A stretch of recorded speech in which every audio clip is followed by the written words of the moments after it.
The planet Xylora shimmered like a jewel in the cosmos, its crystalline forests refracting light into cascading rainbows. It was home to the Zetherians, an advanced alien race known for their towering intellect and disdain for lesser species. Humanity had stumbled upon this world by accident after one of their scout ships malfunctioned near Xylora in space. The Zetherians saw humans as primitive creatures, barely worth acknowledging, let alone fearing. On Earth, humanity's first contact with extraterrestrial life had been met with excitement and hope, but here on Xylora they were treated more like pests than potential equals. The Zetherians viewed themselves as the pinnacle of evolution, beings so far ahead of other races that they considered any interaction beneath them. They dismissed human technology as clumsy and inefficient, often mocking it openly during rare encounters. "You call this progress?" sneered an elder council member once, gesturing at a holographic display of Earth's spacecraft. "Your kind is still learning how to crawl while we have mastered flight." Despite their arrogance, there was no denying the beauty of Xylora. Its skies glowed faintly purple during twilight hours, and rivers of liquid crystal flowed through valleys, filled with bioluminescent flora for all its splendor. However, the planet felt cold and unwelcoming to Captain Elias Rowe and his crew. Stranded after their ship's navigation system failed due to an unexpected solar storm, they found themselves stranded on this alien world with little hope of rescue. Elias stood atop a hill overlooking the alien city below. Towering spires made of what appeared to be living metal stretched toward the heavens, pulsating softly with energy.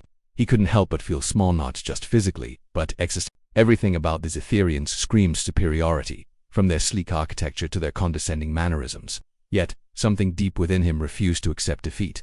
"Captain," called Lieutenant Maya Chen, jogging up beside him. She held a tablet displaying readings from their damaged ship. "We've got maybe 2 days before our power reserves run out completely if we don't find a way to fix the engine or signal for help soon." Elias nodded grimly. "I know, but these aliens aren't exactly rolling out the welcome mat." Maya hesitated, her dark eyes narrowing slightly. "Do you think they even care if we survive?" Before Elias could respond, a low hum filled the air, growing louder until it vibrated through the ground beneath their feet. A sleek silver vessel descended gracefully from the sky, hovering silently above them. From it emerged a figure unlike anything they'd seen before, being clad in flowing robes that shimmered like molten gold. Her skin was pale lavender, her long hair flowing behind her like strands of starlight. Most striking of all were her eyes, large and luminous, glowing faintly with an inner light. She regarded them coolly, her expression unreadable. "You are humans," she said finally, her voice melodic yet tinged with disdain. "What do you want?" Elias stepped forward, trying to project confidence despite feeling utterly outclassed. "We mean no harm. Our ship malfunctioned, and we need assistance repairing it. We'll leave as soon as we can." The alien tilted her head slightly, studying him as though he were some peculiar insect. Then, without warning, her gaze softened ever so slightly. Her lips parted as if to speak, but instead, a strange warmth spread across her cheeks. To everyone's astonishment, the regal alien princess began to blush. Elias blinked, unsure whether to laugh or panic. Hello," he ventured cautiously, giving her a tentative smile. "Cutie." Her blush deepened, and she quickly turned away, muttering something under her breath. Behind her, several other Zetherians exchanged bewildered glances. Clearly, whatever had just happened was unprecedented. As the princess hurried back into her vessel, Elias couldn't shake the feeling that their fortunes might have just shifted for better or worse. Whatever lay ahead, one thing was certain: humanity's presence on Xylora would never be forgotten, and perhaps, just perhaps, those who underestimated them would come to regret it. The next morning, Captain Elias Rowe and his crew were summoned to the heart of the Zetherian city. The alien princess, whose name they later learned was Lysara, had requested their presence, though her intentions remained unclear. As they walked through the crystalline streets, every step seemed to echo, unnaturally, as if the planet itself were watching them. The towering spires loomed overhead, their pulsating glow casting an otherworldly light over everything. Elias couldn't stop thinking about the blush he'd seen on Lysara's face the day before. It had been such a human reaction, a moment, a vulnerability that felt entirely out of place among these cold, calculating beings. Was it embarrassment, shyness, or something else entirely? Whatever it was, it gave him hope. Hope that maybe, just maybe, there was a crack in the Zetherians' impenetrable facade. When they arrived at the Grand Council chamber, they found themselves surrounded by dozens of Zetherians, all dressed in shimmering robes similar to Lysara's but less ornate. At the center stood Lysara herself, flanked by 2 older Zetherians who radiated authority. One of them, a male with deep indigo skin and sharp angular features, stepped forward. His voice boomed across the chamber, resonating like thunder. "Have trespassed into our domain," he declared, his tone dripping with disdain. "Your primitive vessel disrupted the sacred balance of our skies. Explain yourselves." Lieutenant Maya Chen instinctively opened her mouth to respond, but Elias raised a hand to silence her. He took a step forward, meeting the elder's gaze without flinching. "We didn't mean to intrude," he said calmly. Our ship suffered damage during a solar storm, and we were forced to land here for repairs. We're explorers, not invaders. All we want is to fix our ship and continue our journey. The elders sneered, clearly unimpressed. Explorers? You call yourselves explorers when you can barely manage your own technology. Your species is laughable. A murmur rippled through the crowd of Zetherians, some chuckling softly while others exchanged smug glances. Elias clenched his fists briefly before forcing himself to relax. Losing his temper wouldn't help anyone. Instead, he turned his attention to Lysara, who stood silently beside the elders. Her expression was unreadable, but her glowing eyes betrayed a flicker of curiosity or perhaps uncertainty. We may not be as advanced as you, Elias admitted, his voice steady, but we're resourceful. Humans don't give up easily. We've survived wars, plagues, natural disasters, all because we adapt. And sometimes, adapting means asking for help. Lysara tilted her head slightly, studying him intently. Then, unexpectedly, she spoke. You say you are explorers, yet you carry weapons. Her voice carried no accusation, only quiet observation. Elias glanced down at the sidearm holstered at his hip. Yes, we do, he replied honestly. But they're not for conquest. They're for protection, for survival. In our galaxy, danger comes in many forms, and we've learned to defend ourselves. This answer seemed to intrigue Lysara further. She exchanged a glance with one of the elders, who frowned deeply but said nothing. Sensing an opportunity, Elias pressed on. If you won't help us repair our ship, then teach us how to use your tools. Show us what we need to know so we can leave peacefully. The chamber fell silent. The Zetherians looked at one another, clearly surprised by this bold request. To them, sharing knowledge with a lesser species was unthinkable, but Lys appeared to consider it carefully. Finally she nodded once, almost imperceptibly. It shall be done, she announced, ignoring the stunned expressions of the elders. I will oversee their instruction personally. The elder with indigo skin bristled visibly. Princess, this is unacceptable. These humans are unworthy. They are survivors. Lysara interrupted firmly, her voice carrying an unexpected weight, and survival requires strength. Perhaps they have more to offer than we assume. Her words hung in the air, leaving both humans and aliens momentarily speechless. Elias felt a surge of gratitude and determination. If Lysara believed in them, even slightly, then they had a chance. Over the next few hours, the humans were taken to a workshop filled with intricate machinery far beyond anything they'd ever seen. Lysara accompanied them, explaining the basics of Zetherian engineering with surprising patience. Despite her initial aloofness, she seemed genuinely interested in teaching them. When Lieutenant Chen managed to solve a minor problem with one of the machines using simple logic, Lysara rewarded her with a rare smile, one that made her cheeks flush faintly again. Elias noticed the blush and smiled inwardly. There was something endearing about this alien princess, despite her regal demeanor. Maybe her people weren't as emotionless as they pretended to be. As the day wore on, tensions between the humans and the skeptical elders grew. Some Zetherians openly mocked their clumsy attempts to understand the advanced tech, while others watched with growing unease. Still, progress was being made. Slowly but surely, the humans began piecing together solutions to repair their ship. That evening, as the sun dipped below the horizon and painted the sky in shades of violet and gold, Lysara approached Elias privately. She hesitated for a moment before speaking. You are different from what I expected, she admitted softly. Most beings would have given up by now. Elias chuckled lightly. Humans don't quit, not unless we're dead. Lysara's lips curved into the faintest hint of a smile. Perhaps that is why I find myself intrigued. Before Elias could respond, a sudden alarm blared throughout. The city red lights flashed in the distance, and shouts echoed from outside. Something was wrong, terribly wrong. Lysara's expression hardened instantly. Stay here, she commanded sharply. Do not move. But Elias knew better than to stay put when trouble arose. As the princess hurried away, he exchanged determined looks with his crew. Whatever was happening, humanity wasn't about to sit idly by. The challenge ahead was clear. Prove their worth not just to survive, but to stand shoulder to shoulder with his and perhaps, along the way, show them that humanity's greatest strength wasn't its technology, but its heart.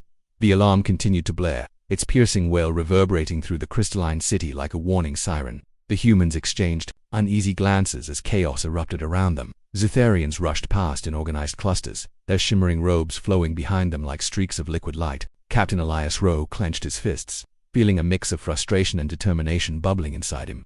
Stay here, Lysara had ordered. But staying put was never an option for someone like Elias or any human, for that matter. Humanity thrived on action, not passivity. He turned to his crew, who were already gathering their tools and preparing themselves mentally for whatever lay ahead. We're not sitting this out, Elias said firmly. We came here to survive, and if there's trouble, we'll face it, head-on. Lieutenant Maya Chen nodded, her sharp eyes scanning the workshop for anything they could use as makeshift equipment. Agreed. Besides, Maybe this is our chance to prove ourselves, to show them we're more than just primitive trespassers. With that, the small group of humans slipped out of the workshop and into the bustling streets of the alien city. The air was thick with tension, and the once beautiful glow of Zalara spires now seemed ominous under the flashing red lights.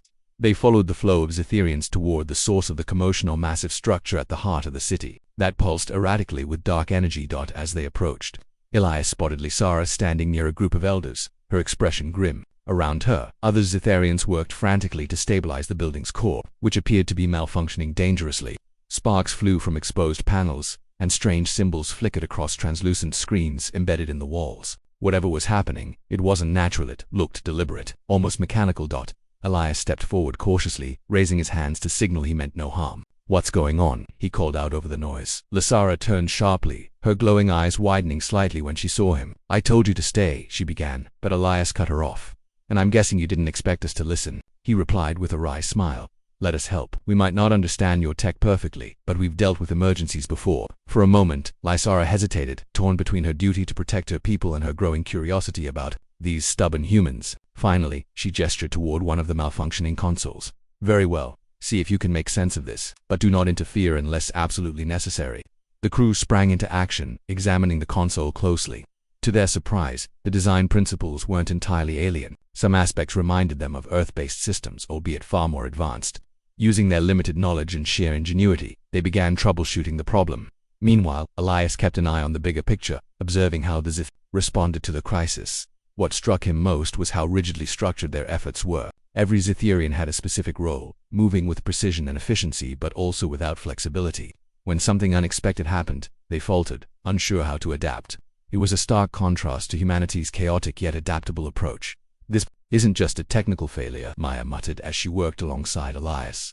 "Look at the patterns. These fluctuations are too deliberate. Someone tampered with his system."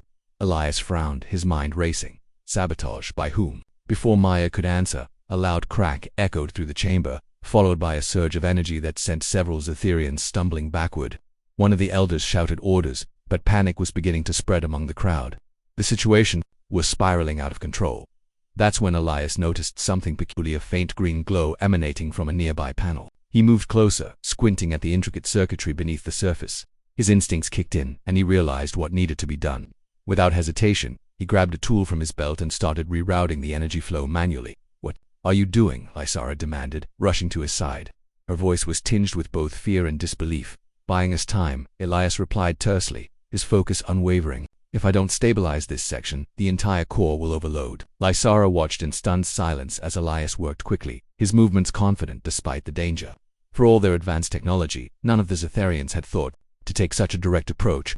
Their methods relied on calculations and protocols, leaving little room for improvisation. Seconds later, the erratic pulsing slowed, and a threatening hum faded into a steady rhythm.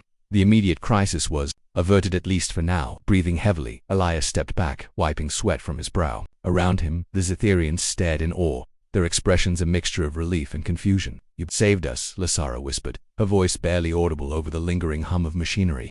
Her cheeks flushed again, though whether from embarrassment or admiration, Elias couldn't tell. "It's what we do," he said simply, offering her a small smile. "Survive, adapt, and sometimes save the day." But the victory was short-lived. As the initial shock wore off, murmurs spread among the Zetherians. Some praised the humans' quick thinking, while others accused them of causing the sabotage in the first place. Tensions rose, and the atmosphere grew hostile once more. One elder, his indigo skin flushed with anger, pointed an accusing finger at Elias. "This is your fault. You primitive beings have disrupted everything." Elias raised his hands defensively, ready to argue, but Lysara stepped forward, placing herself between him and the elder. Her voice rang out clear and commanding. "Enough. These humans acted with courage and intelligence. If anyone is to blame, it is those who allowed fear and prejudice to blind them." Her words silenced the crowd, but the underlying conflict remained unresolved. The sabotage had revealed cracks in the Zetherians' seemingly perfect society and humanity's presence only deepened the divide. As the night wore on, Elias found himself reflecting on the events. The Zetherians were brilliant, yes, but their rigidity left them vulnerable. Humans, on the other hand, thrived in chaos, finding strength in creativity and resilience. Perhaps that was why Lysara seemed so fascinated by them, not because they were superior, but because they offered something her people lacked: adaptability. And as the first rays of dawn broke over Zalara's horizon, casting a golden glow across the city, Elias knew one thing for certain. Humanity's journey on this alien world was far from over. The aftermath of the sabotage left Xylora in a state of uneasy tension. While the immediate crisis had been averted thanks to Captain Elias, Rose, quick thinking, the underlying conflict simmered like an unquenched fire. The Zetharians were divided. Some viewed humanity as reckless interlopers who had brought chaos to their orderly world, while others began questioning whether these primitive beings might possess qualities worthy of respect. Lysara found herself at the center of this growing divide. As a princess of the Zetharian royal family, her opinions carried weight, and her defense of the humans during the council meeting had sparked heated debates among her people. For centuries, the Zetharians had prided themselves on their logical perfection, their unwavering adherence to protocol, and their disdain for emotion-driven decisions. But now, cracks were forming in that rigid ideology, and Lysara couldn't help but wonder if humanity's chaotic nature held lessons even her advanced species could learn. Elias, too, was grappling with the fallout.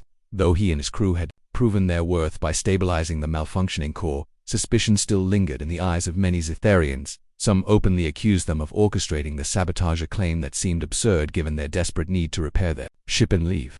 Yet, Elias knew better than to dismiss the accusation outright. Fear often bred irrationality, even among supposedly superior beings. It was late in the evening when Lysara sought him out.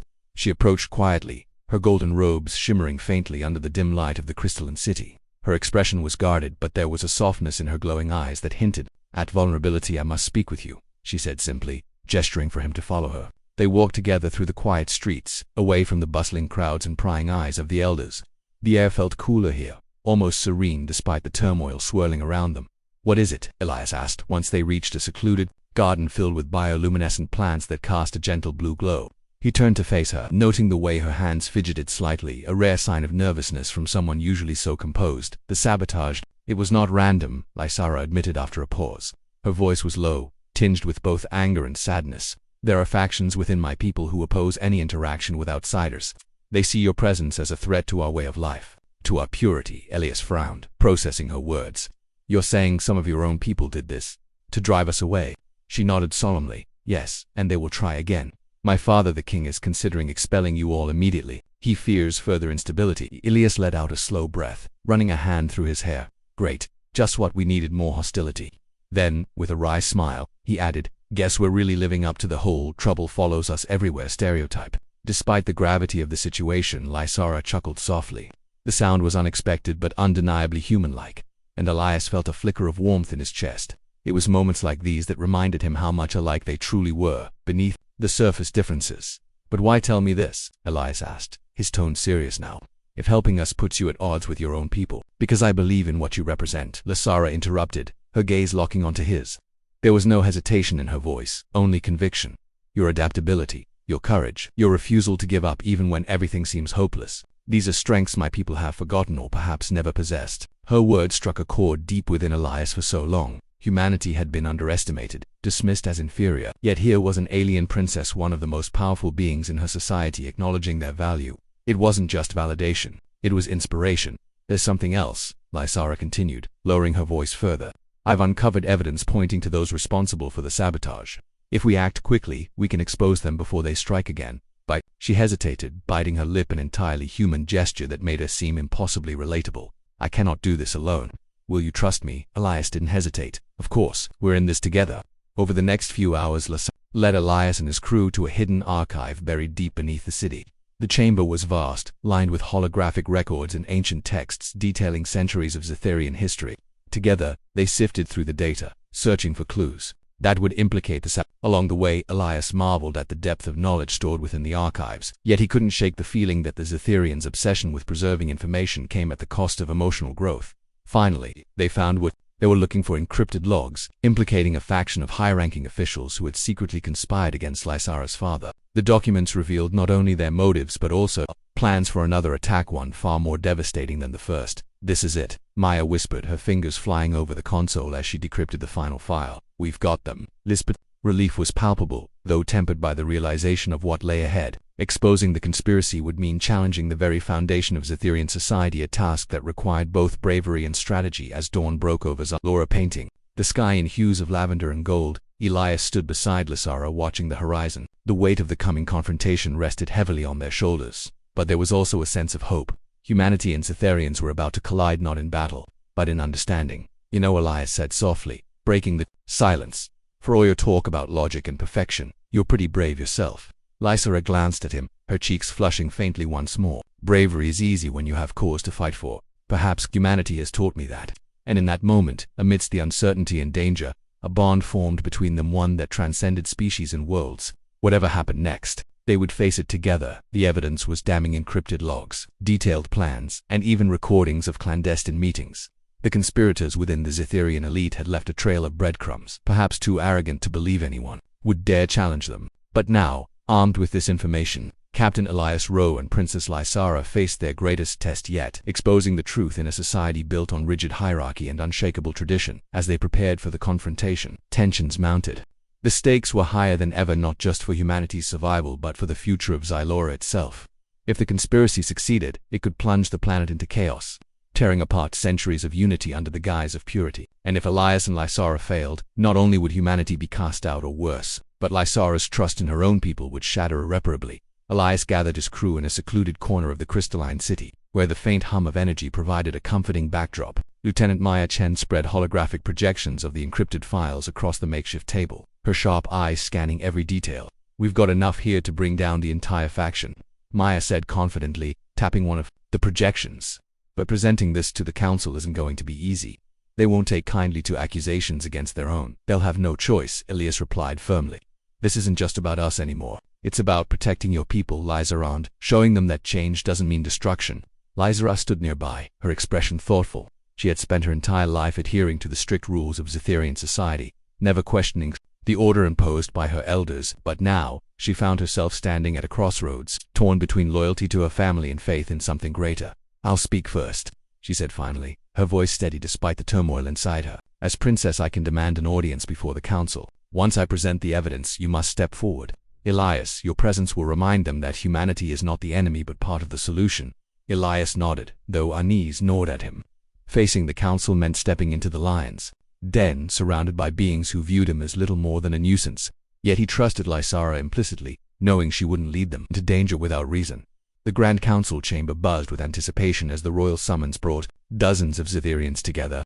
The elders sat at the head of the room, their shimmering robes glowing brighter than usual, a sign of agitation. When Lysara entered, flanked by Elias and his crew, murmurs rippled through the crowd like waves breaking against a shore. "Princess," the indigo-skinned elder from earlier barked, his tone sharp with irritation. "What is the meaning of this intrusion? You disrupt sacred proceedings with these outsiders." Lysara raised her chin, her regal bearing commanding silence. "I have summoned you because our world faces a grave threat, one born not from without, but from within. These humans," she gestured toward Elias, "have uncovered evidence of betrayal among us. Betrayal that endangers everything we hold dear." A collective gasp swept through the chamber. The elders exchanged wary glances, clearly unsettled by her words. One of them, a female with silver hair cascading down her back, leaned forward skeptically. "And what proof do you offer, Princess? Surely you do not expect us to accept accusations based on hearsay?" Without hesitation, Lysara activated the holographic display, projecting the incriminating evidence onto the central platform. The room fell silent as recordings played, revealing the conspirators' voices discussing sabotage, expulsion, and even violence. Names of high-ranking officials flashed across the screen, sending shockwaves through the assembly. "This cannot be," shouted one of the accused, rising abruptly from his seat, his lavender skin flushed darker with anger or guilt. "These humans fabricated this nonsense to sow discord." Before anyone else could speak, Elias stepped forward. He felt every eye in the room boring into him, weighing him, judging him. But instead of shrinking under their gaze, he straightened his posture, meeting their scrutiny head-on. "You're right about one thing," he began, his voice calm but firm. "We are outsiders, but being outsiders gives us perspective. We see things differently because we've faced challenges you've never imagined. We don't rely solely on logic or protocol, we adapt, we survive. And sometimes, survival means working together, even with those who seem different." His words hung in the air, resonating deeply with some while infuriating others. Lysara watched him intently, pride flickering in her luminous eyes. For all their differences, Elias embodied the very qualities she admired most: resilience, empathy, and courage. But the elders weren't ready to concede. Another elder, older and more imposing than the rest, rose slowly to his feet. His voice carried the weight of authority as he addressed the room. "Even if this evidence is truant, I am not convinced does not justify allowing these primitive beings to meddle in our affairs. They are a disruption, nothing more."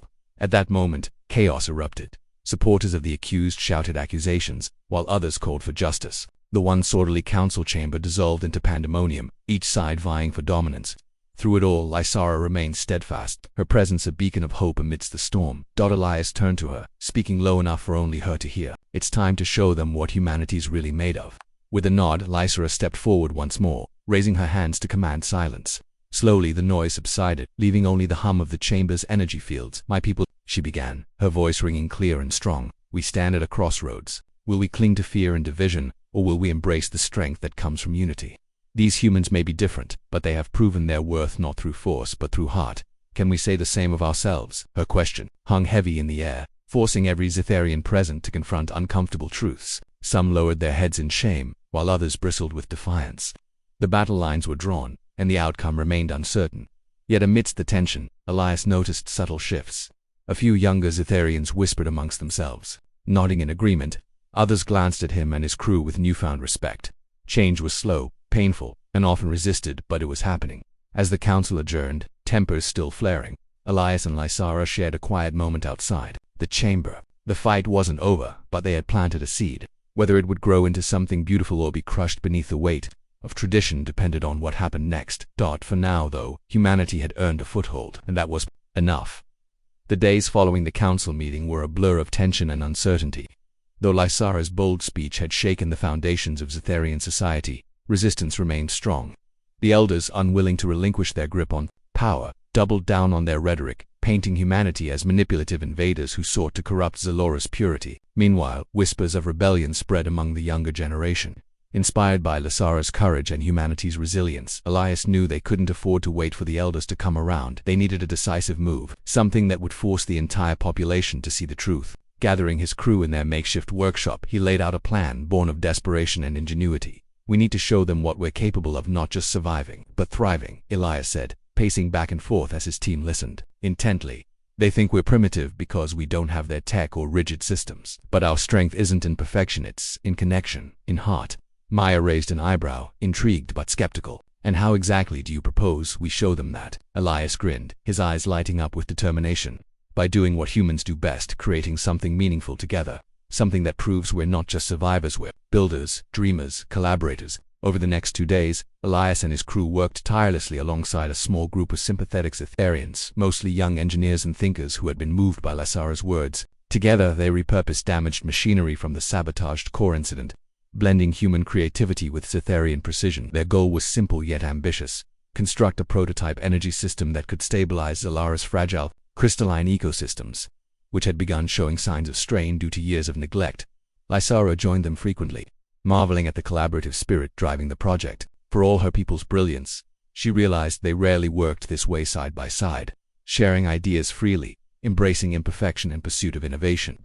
It was messy, chaotic, and utterly beautiful. This is unlike anything I've ever seen, she admitted one evening as sparks flew from a welding tool wielded by Lieutenant Chen. You're building not just a machine, but trust, understanding. That's the point, Elias replied, wiping sweat from his brow. We're not trying to replace your way of life, we're showing you there's another way. One where everyone contributes, no matter how different they are. By the third, the prototype was complete, a sleek, pulsating device that hummed softly, its translucent surface glowing with a warm golden light. When activated, it generated a field of energy designed to rejuvenate the planet's dying flora while stabilizing its atmospheric balance. It wasn't perfect, it required constant monitoring and adjustments, but it worked. And more importantly, it symbolized unity. With Lysara's support, Elias requested permission to present the invention before the full assembly of Zetharians. To his surprise, the elders reluctantly agreed, perhaps curious or perhaps desperate to see if these primitive beings could deliver on their promises. On the day of the presentation, the central plaza of the city buzzed with anticipation. Thousands of Zetharians gathered, their shimmering robes creating a sea of liquid light under the purple-hued sky. At the center stood Elias, his crew, and Lysara flanked by the prototype device. The air crackled with both excitement and hostility. The crowd divided between those eager to witness progress and those determined to reject it. Elias stepped forward, addressing the assembly with quiet confidence. Your world is extraordinary, a masterpiece of nature and technology, but even masterpieces need care. This device isn't just about fixing what's broken, it's about working together to create something better, something stronger. He gestured for Maya to activate the prototype. As the golden energy field expanded outward, tendrils of light danced across the crystalline trees lining the plaza, coaxing new blooms to emerge. Bioluminescent flowers lit up like stars, casting soft hues over the awestruck crowd. Gasps of wonder rippled through the assembly, followed by murmurs of disbelief and admiration. Even the elders, seated atop their elevated platform, looked visibly shaken. One of them leaned toward another, whispering urgently, "This cannot be mere coincidence." But the most profound reaction came from the younger Zitharians. Many stepped forward, touching the glowing leaves of the revitalized trees, their expressions filled with awe. For the first time they saw tangible proof that collaboration between species, between ideas, could yield results beyond imagination. Lysara took the stage next, her voice carrying the weight of conviction. "This is what humanity offers us. The courage to embrace change, to learn from each other, and to grow stronger together. Will we continue clinging to fear and division, or will we choose hope?" Her question hung in the air, unanswered but undeniable. Slowly, hesitantly, members of the crowd began nodding, some even cheering. The tide was turning. As the sun dipped below the horizon, bathing the city in twilight, Elias turned to Lysara, a smile tugging at his lips. "Looks like we might actually pull this off." She smiled back, her cheeks flushing faintly once more. "Yes, together." For the first time since their arrival, humanity didn't feel like outsiders, they felt like partners. And in that moment, the future of Xylora and perhaps the galaxy began to shift. The aftermath of the energy prototype's unveiling rippled across Xylora like a wave, washing away centuries of rigid tradition and replacing it with something new, something hopeful. The elders, though reluctant at first, could no longer deny the impact of what they had witnessed. The crystalline forests began to flourish again, their bioluminescent blooms glowing brighter than ever before. Even the once hostile skies seemed softer, painted in gentler hues of lavender and gold. For the Zitharians, this marked the beginning of an era they never anticipated, one defined not by isolation or fear, but by collaboration and growth. Lysara stood at the forefront of this transformation, her role as princess evolving into that of a bridge between two worlds. She became both a leader and a symbol of change, inspiring her people to embrace adaptability without losing sight of who they were. Elias and his crew, meanwhile, found themselves celebrated as heroes, not just for their ingenuity, but for their humanity. What started as an accidental landing on Xylora had turned into something far greater, proof that even the most unlikely alliances could reshape destinies. One evening, weeks after the prototype's success, Elias found himself walking through the revitalized gardens with Lysara. The air was cool and fragrant, filled with the soft hum of energy fields mingling with the natural sounds of the planet. They walked side by side, neither speaking for a long moment, simply savoring the peace that had finally settled over Xylora. "You've changed everything," Lysara said softly, breaking the silence. Her voice carried a mix of gratitude and wonder. "Not just my world, but me." Elias chuckled lightly, shaking his head. "We didn't do it alone. You were the one brave enough to stand up to your own people, to believe in something bigger than yourself." She smiled, her luminous eyes reflecting the golden glow of the nearby trees. "And you reminded me why believing matters. Humans, you make mistakes, yes, but you also learn from them. You grow. That's something I think we can all aspire to." Elias paused, turning to face her fully. "Does that mean you'll miss us when we leave?" Lysara hesitated, her expression shifting subtly, a flicker of vulnerability crossing her otherwise composed features. "I will," she admitted quietly. "But I know your journey doesn't end here, and neither does ours. Perhaps someday our paths will cross again." Her words lingered in the air, heavy with unspoken meaning, though neither dared to say it aloud. There was an undeniable connection between them, one forged through shared struggles, mutual respect, and the courage to defy expectations. The day of departure arrived sooner than anyone expected. The humans, ship prepared with Zitharian assistance and upgraded with hybrid technology born of their collaboration, gleamed under the morning sun. As Elias and his crew prepared to board, a crowd of Zitharians gathered to bid them farewell, a stark contrast to the hostility they had faced upon arrival. Lysara approached Elias one last time, holding out a small object wrapped in shimmering fabric. "A token of gratitude," she explained, pressing it into his hands. "A piece of Xylora to carry with you wherever you go." Elias unwrapped the gift carefully, revealing a delicate crystal pendant that pulsed faintly with light. It was warm to the touch, almost alive. "Thank you," he said sincerely, slipping it around his neck. "It's beautiful." They shared a long look, neither needing words to convey the depth of what they felt. Finally, Lysara stepped back, raising her hand in a gesture of farewell. "Safe travels, Captain Elias Rowe. May your path be filled with stars, and yours with light," he replied, smiling warmly before turning toward the ship. As the engines roared to life and the vessel ascended into the sky, Elias glanced out the window, watching Xylora shrink into the distance. Beside him, Maya leaned against the frame, grinning. "Well, that was quite the adventure. Think we'll ever see them again?" Elias nodded thoughtfully. "Maybe. Or maybe we'll meet others like them along the way. Either way, we've left our mark." He reached up, touching the crystal pendant resting against his chest. Its gentle glow seemed to pulse in rhythm with his heartbeat, a reminder of the bond they had formed and the lessons they had shared. Far below, Lasara watched the ship disappear into the heavens, her heart swelling with pride and hope. For the first time in her life, she understood what it meant to truly connect, to find strength not in perfection, but in unity. Humanity had taught her that, and for that she would always be grateful. In the vast expanse of the cosmos, two worlds had collided and emerged forever changed. As the stars stretched endlessly ahead, the galaxy whispered its approval. Humanity, heck yeah.